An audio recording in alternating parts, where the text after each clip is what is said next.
Hey, what's going on, everybody? It is the final podcast of the year. I know I haven't done one of these in a long time because I am just ridiculously busy. Even right now, in the middle of my winter break from school, it's having to work full time and a bunch of other things that I'm just busy doing, trying to prepare for spring semester, working full time, plus overtime and everything. But, anyways, what can I say?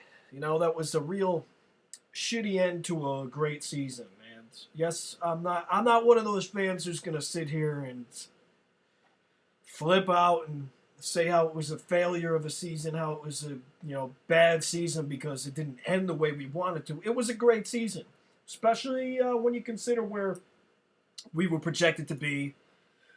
Most fans of other teams, with not that their opinions really matter anyways, but where most of all the analysts and writers and broadcasters and where they projected us to be. Most publications or people in the business were projecting us to be a third place team yet again. Projecting us to be another rebuilding year. 8-8, maybe a 9-7 season. Even some people saying like 7-9, 6-10. And being in third place. I mean, I had even seen people picking us to finish in last place behind the Browns. And you know what? To go 11-5 in a division that put three teams total into playoffs, two other teams in the division that won 10 games. Baltimore at 10-6 and Cincinnati with their tie at 10-5-1. Hey, it was a great season. Win a division when pretty much the vast majority of people didn't expect you to do that. Hey, what can you do? There's obviously a lot that needs to be done with this team, but the arrow is pointing up. Although, I'll get into it later. Next season is going to have a brutal schedule. But like I said, I'll get into that later. Cover a bunch of different things.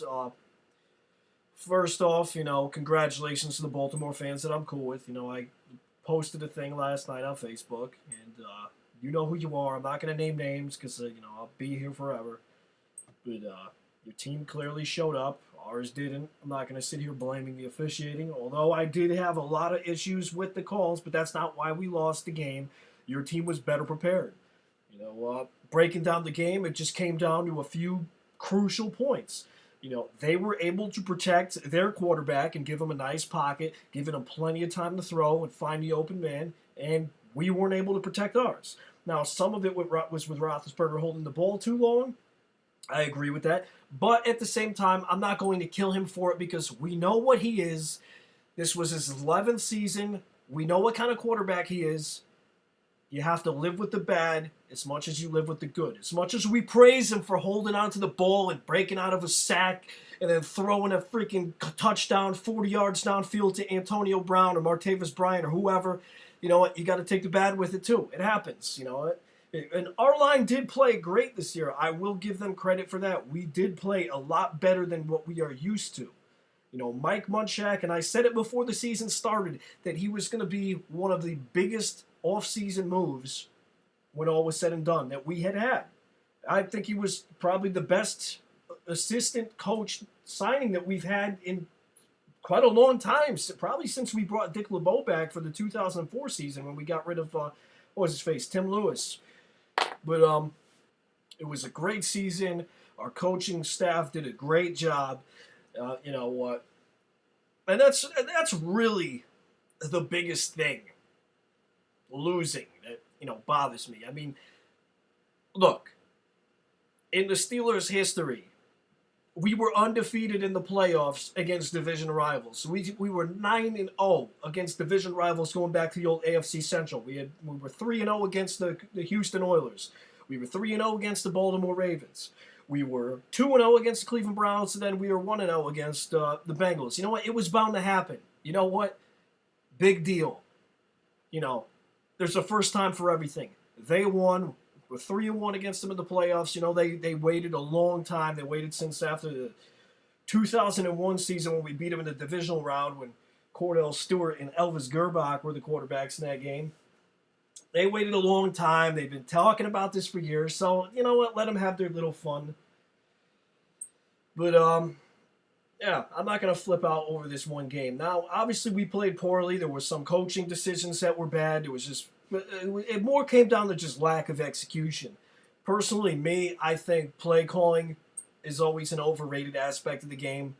You know, it doesn't matter what play you call. If it's it could be the dumbest call in the world. It could be like the most ridiculous gamble, like going for it on 4th and 45 from your own 2 yard line or whatever. If it's successful, you know, then everyone's like, oh man, what a gutsy call that was. Oh man, that took balls. Oh, brilliant. Oh, gutsy. I love it. If it doesn't work, then, oh, what a fucking idiot that guy is. He needs to get fired. What an idiot. The Pop Warner coach knows more than this fucking bum. Play calling is always overrated. Execution is the most important aspect of the game. And we just didn't execute, and Baltimore did. And that's the difference between the last time we matched up with them, you know, at Heinz Field after the Colts game. That's the big difference. Those two games were mirror images of each other. In that game, Ben had all the time in the world. I think they did have that one series where they sacked him 3 straight times, but then they really didn't touch him the rest of the game. He had all the time in the world. That's why he got six touchdown passes in that game. And in this game, he barely had any time at all. Our tackles got absolutely destroyed. And you know what? Even Pouncey, Pro Bowler, All Pro, he struggled a little bit. David DeCastro, who's been one of our better linemen, he struggled a little bit too. But you know what? What can you say? Baltimore's got a very good defense, and you know what? As far as Haloti Ngata, they just got him back, and you know what? It's almost like that 4-game suspension for Adderall was more of a positive for them. You know, as stupid as it may sound, you know, considering that they ended up making the playoffs, it's more of a positive to them if you ask me. You give one of the best defensive linemen in the game four games off, 4 weeks to rest up and recover, and then just to fucking be healthy and ready to go on a playoff run. That was more of a positive for them to me. If you know, but you get him back. You have Suggs. You always have to worry about him, and then you got Elvis Dumervil on the other side. They got a really good pass rush. So I'll get into the offensive line a little bit later, but like I said, this game came down to the fact that they could protect Flacco. We couldn't protect Ben. You know, obviously, and I'm not gonna use it as an excuse. I still full-heartedly believe that if Le'Veon Bell played, it would be a completely different game. But with the holes in our defense and everything, and how we were unable to pressure Joe, you know, we probably would have ended up losing anyways. But So our undefeated streak in the playoffs against, you know, divisional rivals is broken. Big deal. All right. The officiating, I thought it was terrible. You know, obviously some of the calls were good because, you know, Mike Mitchell was just doing stupid shit as always. You know, launching himself helmet first at guys in the head, and they're gonna flag that every time. I don't know what this guy is thinking.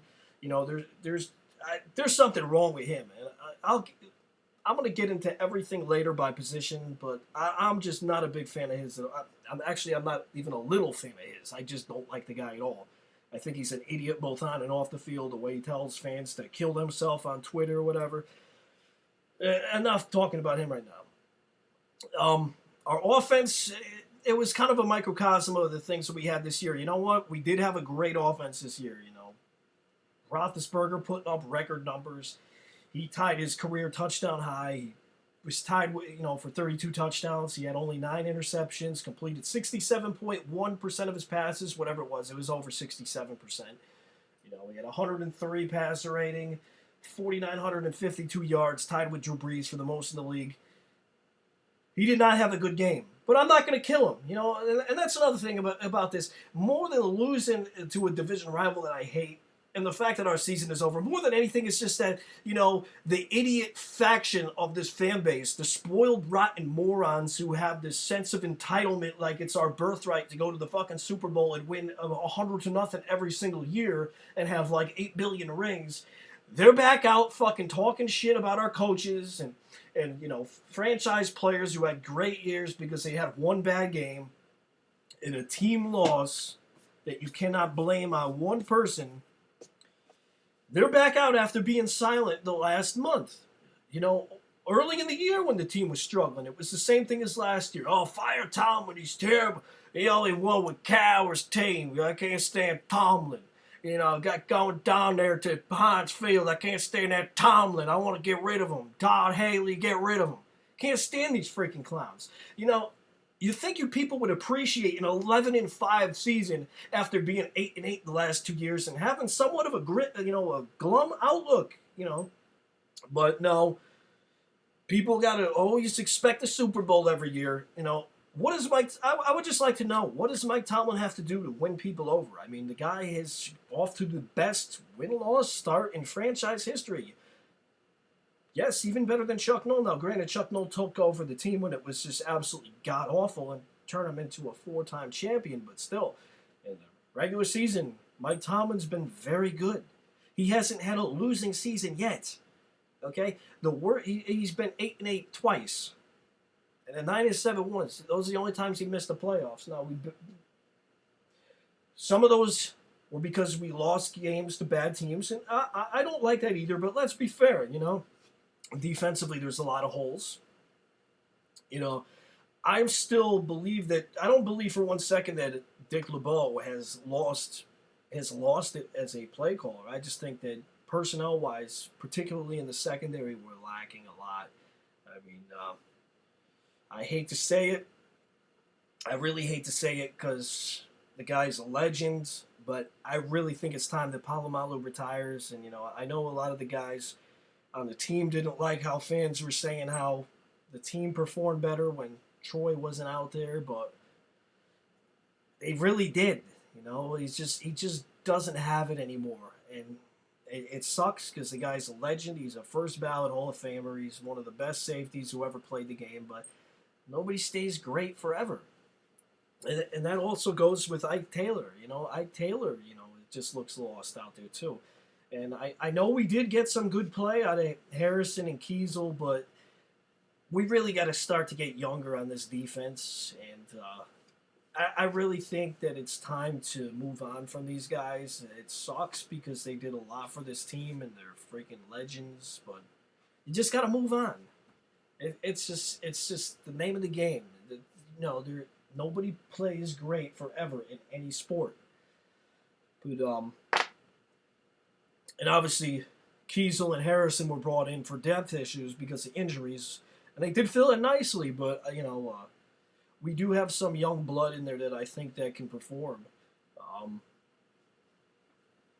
One thing we really need to focus on when it comes to the draft time is the cornerbacks. Now, I thought Antoine Blake and Bryce McCain did a decent job. Compared to what we were usually expecting over the past few years, but both of those guys are 5'9", and I don't know.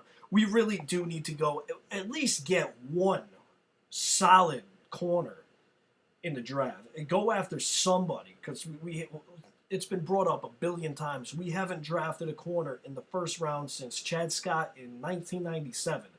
That's a long time. I've been waiting forever for the next Rod Woodson. Somebody who could at least shut down half the field most of the time. But we'll see how everything plays out. I honestly have not watched as much college football as I usually do because, working and schooling, doing double duty, it really takes all my spare time away. I really only have time to watch the Steelers when I'm in semester, but it is what it is. Other things on the defense, you got a lot of disappointing play. You had Jason Worlds, who actually had a good season last year, and we gave him the franchise tag where he was making $9.5 million for what he was getting paid. He was not worth it this year. He was pretty much a non-factor most of the time, and I really think it's time we move on from him because he's been an okay player, but you really got to move on. He's been here. We drafted him, 2010, I think it was? Yeah, 2010. And he just never really showed signs of greatness. I mean, he looked okay last year when we moved him to the other side when Jarvis Jones went down. But from what he's getting paid, it was a big disappointment. And then, of course, our free agent acquisitions, Cam Thomas and Mike Mitchell, Cam Thomas might as well not even be out there. He was terrible this season. Mike Mitchell, he's always out of position. He's always doing something stupid, and then always saying stupid things too. Like after the Cleveland game when they beat us, when they destroyed us, when they were playing straight up, we was kicking their ass, and then they tried to trick stuff, and well, that's part of the game. You got to play smart. It's not about just knocking the shit out of guys. I'm just not a fan of either of those guys. I will say though, we do have some young players on the defense that I have hope for, particularly on the defensive line. Stephon Tuitt and what's his face, Big Dan McCullers. They both have showed signs that they can be very good players. I mean, you saw last night one of the tackles that McCullers had on freaking Justin Forsett. They couldn't move him at all. I mean, we're talking a guy who's 6'7", 350 pounds. That's a big dude. Now, I like Steve McClendon. I think he's a decent player, but I think we really need to groom McCullers to be the next Casey Hampton. Put him to clog up the middle.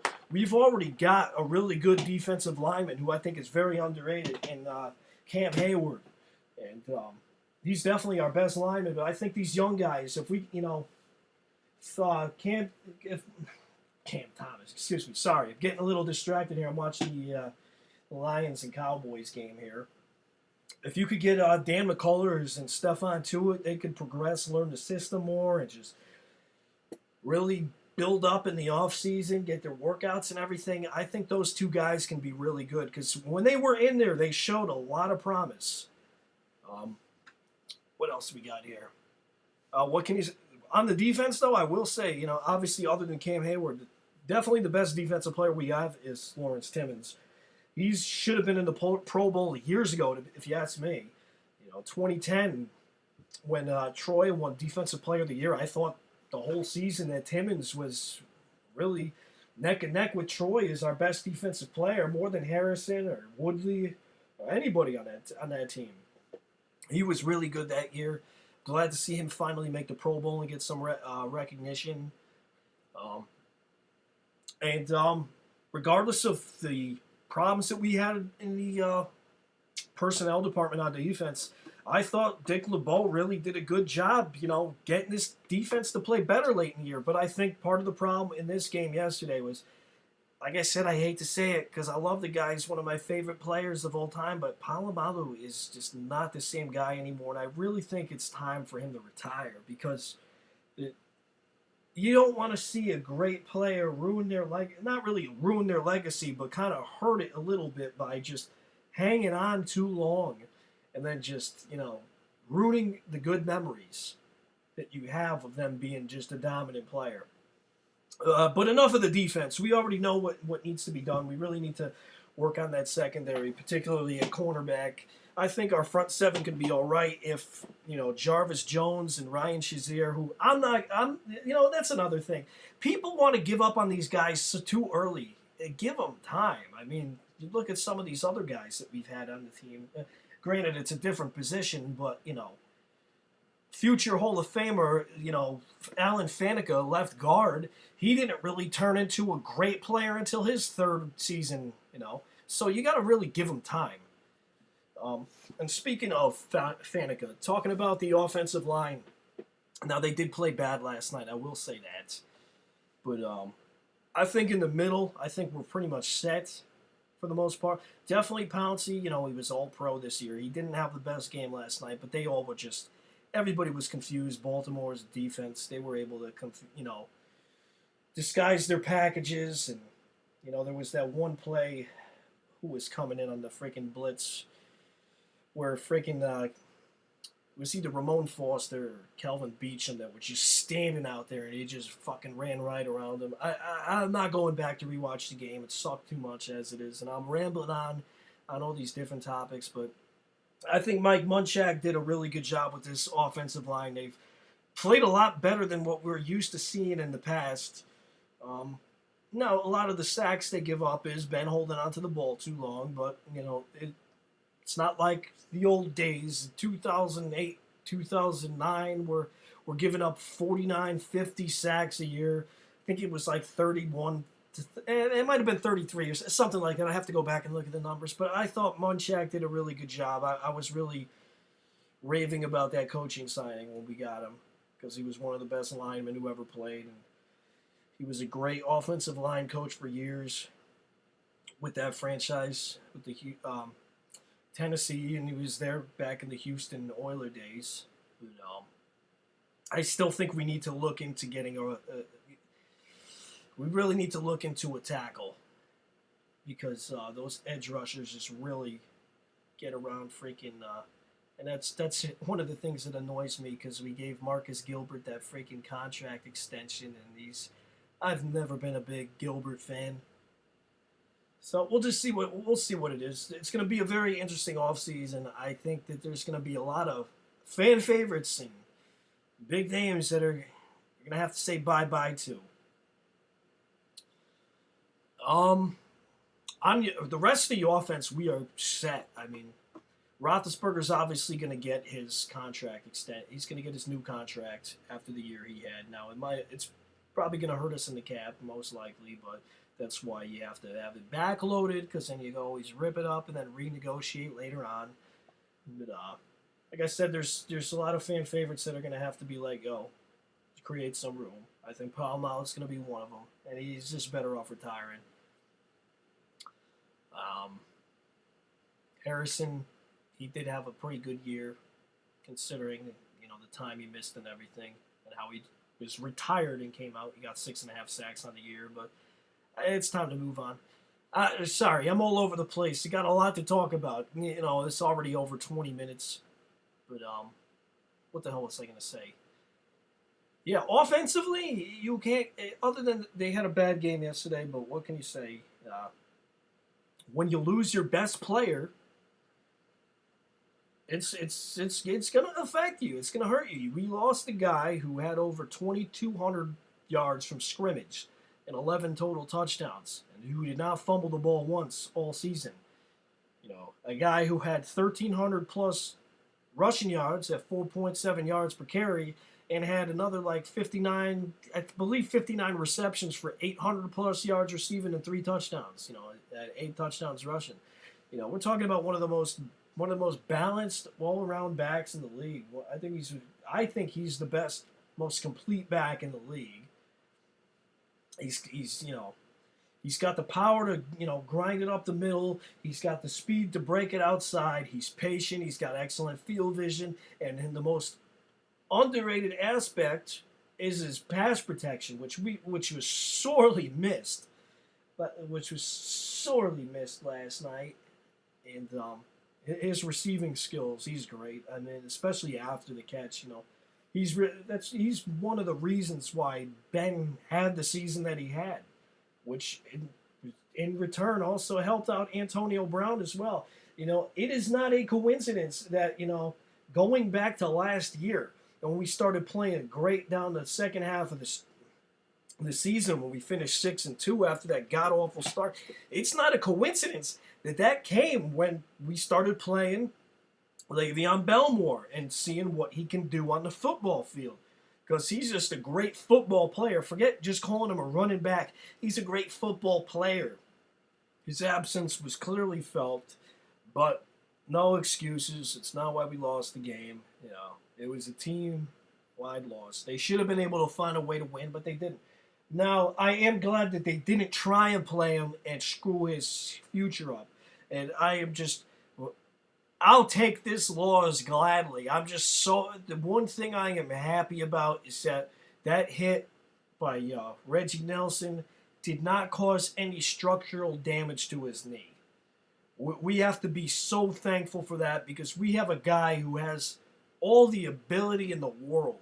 I mean, this kid is special. He is going to be one of the best players in the league for years to come. He already is. I mean, in just his second year, he was all pro, not just a Pro Bowler, but all pro. He was selected to, and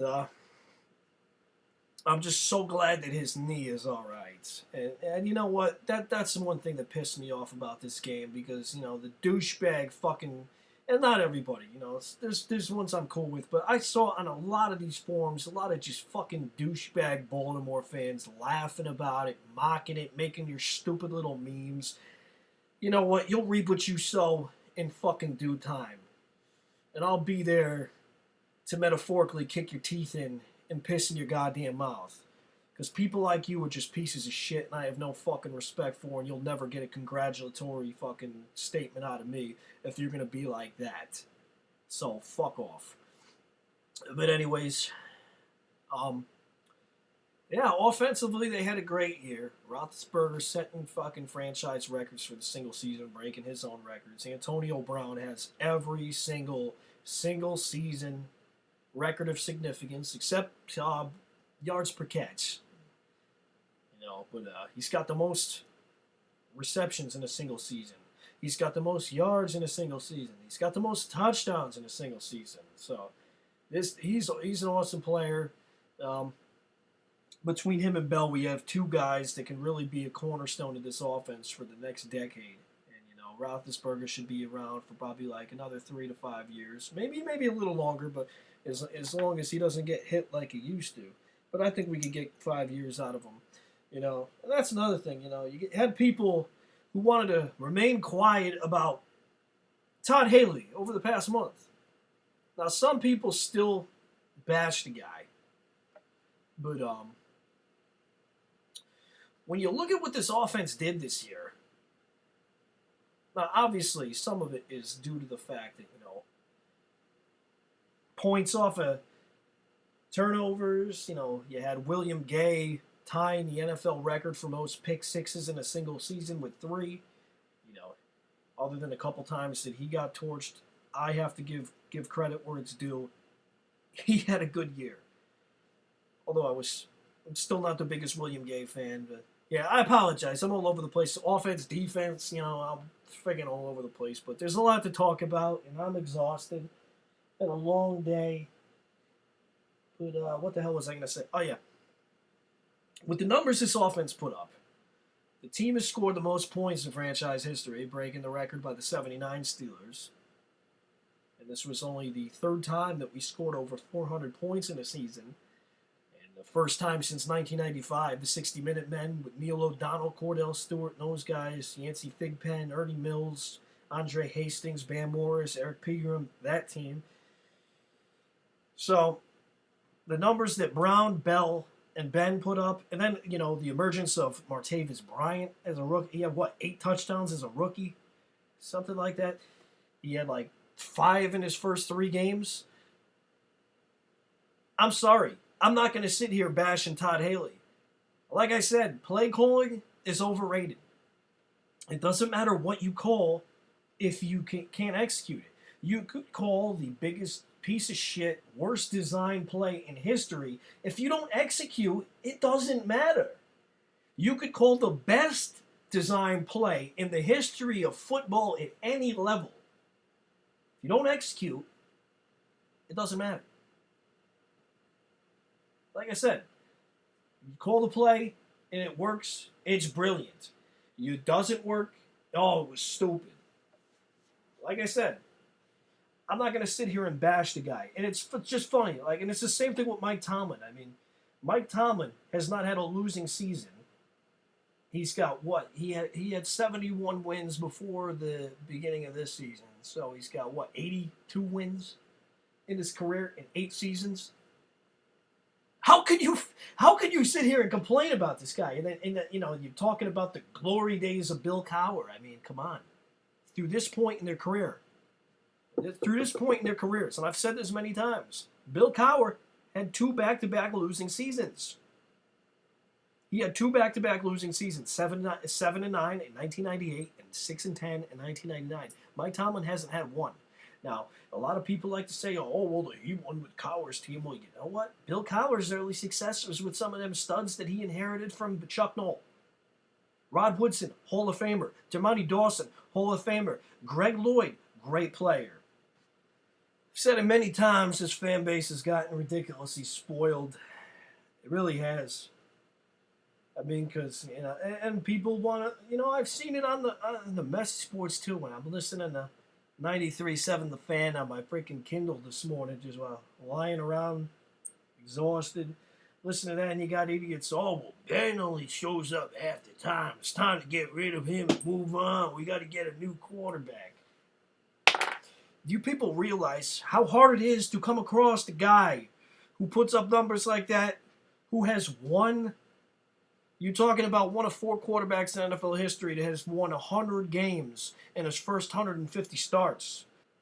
The other 3 were Tom Brady, Terry Bradshaw, and Joe Montana, all Super Bowl champions and all Hall of Famers. That's some nice company to be in. So, you people thinking that they're finding a quarterback is easy, just go back and look at the list of quarterbacks that the Pittsburgh Steelers had from the day Terry Bradshaw retired to the day we drafted Ben Roethlisberger. Mark Malone, Cliff Stout, David Woodley, Bubby Brister, Neil O'Donnell, Mike Tomczak, Cordell Stewart, Jim Miller, Kent Graham, Tommy Maddox. Come on. The guy's a great player. He didn't have a good game. He made some good plays, and he made some bad plays trying to force it. And, of course, the one pick that Suggs had in the knees, that was just a fluke, fucking wrong place, wrong time. Ball bouncing off of Tate's hands. I still blame him for it, but, it happens. It wasn't a good throw, but whatever. Shit happens. You can go back and look at any quarterback, any great quarterback in NFL history who has won championships, or even guys who haven't, but, regardless. Guys who've won championships, they've had bad games. Joe Montana got benched against the Minnesota Vikings in the playoffs for the 1987 season. He got benched against the Minnesota Vikings, and they were one of the favorite. That was one of the biggest upsets in NFL history. The 49ers that year were one of the favorites to win the Super Bowl. I think they had 2. I think that might have been a strike year. I think they had 2 losses that year, or something like that. Regardless, yeah, that was the strike year. That was they ended up winning again the next year, but he got benched. Tom Brady's had bad games. Peyton Manning's had plenty of them. Terry Bradshaw's had bad games. John Elway's had bad games. You could go down the list. So people expecting perfection every time, you're unrealistic. You know nothing about the game. That's why you're a spectator. You don't know anything. You don't understand the X's and O's. You don't understand coverages. You don't understand anything. You think because you watch something in slow motion on a replay on a fucking widescreen television and crystal clear 1080p high definition that, you know what this. When you got dudes fucking bearing down on you and you're getting pressured, you're not going to have a good game. He was pressured a lot. He got sacked, 5 times? Baltimore's got a good pass rush. They got one of the best tandems in the league with fucking Suggs and Elvis Dumervil. And then Nada's one of the best defensive linemen in the league. And they got other guys that can get it done. So it happens. So if you're sitting here thinking, after the numbers he put up, that we should just let him go and get somebody else, you're fucking delusional. Who are you going to get to play quarterback? You think, that it's just fucking easy? You could, give me a quarterback. Look at Cleveland. They still haven't found a fucking quarterback since coming back in the league. They still haven't found a legitimate fucking quarterback. So if you think it's easy, you need, situations like the Indianapolis Colts where, they luck into getting luck, yes, pun intended, where you luck into something like that where your quarterback is out for the season and you're just bad enough to get the next great guy in line. That does not happen every day. That was a case of the planets lining up right. That's you'll probably never see something like that again. Or something like with the 49ers with Montana and Steve Young. Things like that don't happen all the time. We got ourselves a great quarterback. You know what? The arrow's pointing up for this team. We're going to have a great offense for years to come. We just have to make a few adjustments. I would like to see us get some better tackles. We definitely do need a solid number 2 running back. Dre Archer, that fucking guy, what a terrible pick that was. You know what? There's been people telling me that, give him time, give him time. How many times do you have to see him, trying to run it up the middle, or even trying to break it outside? He's just too small. He's not big enough. He can't break a tackle. He couldn't break a tackle from my freaking grandmother in her wheelchair. He's that bad. He's just not good at anything. Even with his freaking kick returning, the guy would never get past the 15-yard line. If he did once or twice, it was like a miracle. He'd always take it from it's like 7, 8 yards deep in the end zone. It was frustrating as hell. That was a wasted pick. So maybe Josh Harris can be something, but I don't know. The fact that they went with Ben Tate after they had him on the roster for 2-3 days, and that they really went with him more than Harris. Maybe that says something, but he did have that nice run against the Bengals that was called back. What was it, 59 yards or something like that?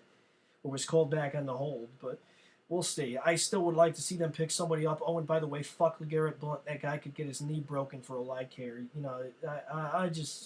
It makes me sick to my stomach how we rewarded that piece of shit for quitting. We rewarded him by putting him on fucking New England. Get him. I hate that fucking guy. What a piece of shit. But anyways, we got to get somebody. And somebody who's going to actually be a team player and realize, hey, I'm not the feature back. I'm behind one of the most dynamic players in the league, regardless of position. So they got to get somebody. I think we're set at wide receiver, to be honest with you. Obviously we have Antonio Brown. That guy's a freaking star.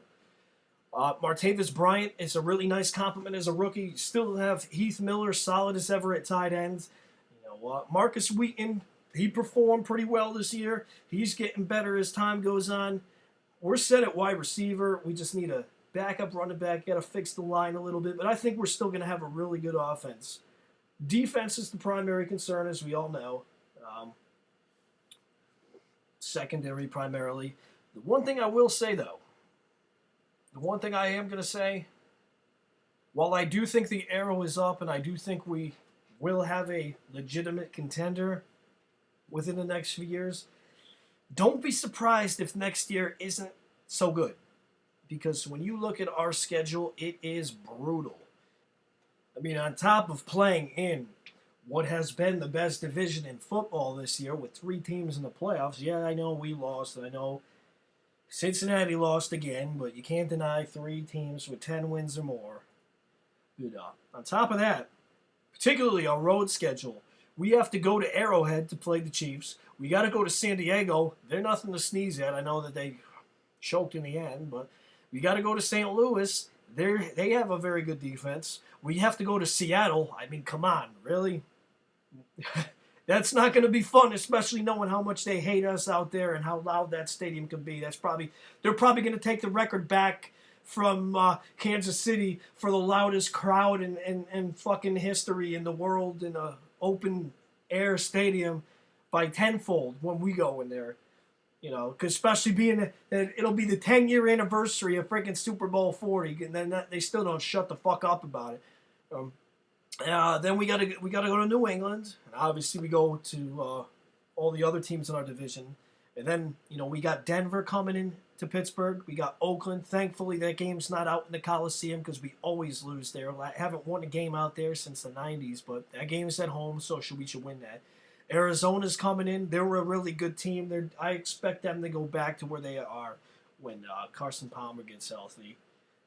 San Francisco, I know they had a really bad year, but they're still a really talented team, and they're definitely nothing to sneeze at. And then we got Indianapolis coming in. So it's going to be a tough schedule this year. I mean, and it's funny because the way this season played out and then looking at our schedule, as well as, some of the question marks that we have with this team, it's kind of eerily similar to Mike Tomlin's first 2 seasons, 2007 and 2008. This year played out kind of like 2007. Now, obviously, the defense was the major difference because we had the number 1 defense in the league in 2007, but we were very similar offensively. Where that year we scored 389 points. We had one of the better offenses in the league. I believe we were in the top 10 in both points scored and yards. We were definitely in the top 10. I think we were 7th in the league in points scored, or something like that. I'd have to look at the numbers. I can't think off the top of my head. But offensively, we had a really complete offense. Ben passing the ball. He had a really good year that year. 32 touchdowns. You had Santonio Holmes and Hines Ward, which was a great tandem. You had Willie Parker with a great year. And here's where the similarity comes in, because Willie Parker, got hurt late in that season in St. Louis. and then we fell apart, and then we lost our home opener in the playoffs in the wild card round to a former division rival who was also a very physical team, the Jacksonville Jaguars, a team that knew us very well. So it's kind of similar. And then you look at how the season after that, there's a lot of question marks, particularly on defense. Although that wasn't the question mark for 2008. The question mark was our offensive line because you had Alan Faneca leaving, and Jeff Hardings was gone at that point. You had they had Sean Mahan in 2007, and then we ended up bringing in Justin Hartwig. But it's kind of similar, you're seeing how the way things played out, and then also the same thing this year. We ended up losing to the Jets in the same week when they were winless, and I believe they were winless when they beat us in 2007 back when Mangini was there. So there's a lot of similarities. And who knows? Maybe next year, with that tough schedule, the team could grind it out and play like we did in 2008, where every game's a 5-star matchup because we in it. But I've been rambling for 40 fucking minutes while watching this game. You guys are all tired of hearing me rant on about bullshit. But it was a great year. It ended real shitty, but I'm proud of my team. I love my team. I got more gear coming in the mail soon. That awesome Nike Steeler hoodie. Finding out that I'm getting additional 50% off because they didn't ship it on time. So that's just awesome. I should be getting that sometime during the week. But really looking forward to next year, even with the brutal schedule. Definitely going to try and get to training camp this year and try and get to a game, preferably the home opener, but we'll see how things go. The arrow's pointing up. I expect this team to be really good over the next few years, particularly offensively. I think Mike Tomlin, Todd Haley, and Dick LeBeau all did a great job this year, despite some of the setbacks. But it's the modern NFL. Nobody plays perfectly all the time. Even the only undefeated team in history, the 72 Dolphins, they were not perfect in every single game. There were a couple of games where they were ugly, grind them out, close games where they played sloppy. What happens? It's football. It's the NFL. But probably going to take some time off from here anyways because I got semester coming up and I really got to start to crack down the books because, I got less than a year to go to graduate and I really got to start getting them applications in and refreshing my electrical knowledge and everything and preparing myself for entrance exams and interviews and sending resumes to a couple different companies on the East Coast. Might be relocating possibly to Jersey or somewhere. Massachusetts possibly. We'll see how things go. I prefer to stay in this area, but we'll see how shit goes. But coming up on 45 minutes. You guys have all had enough of my bullshit, so I'll talk to you later.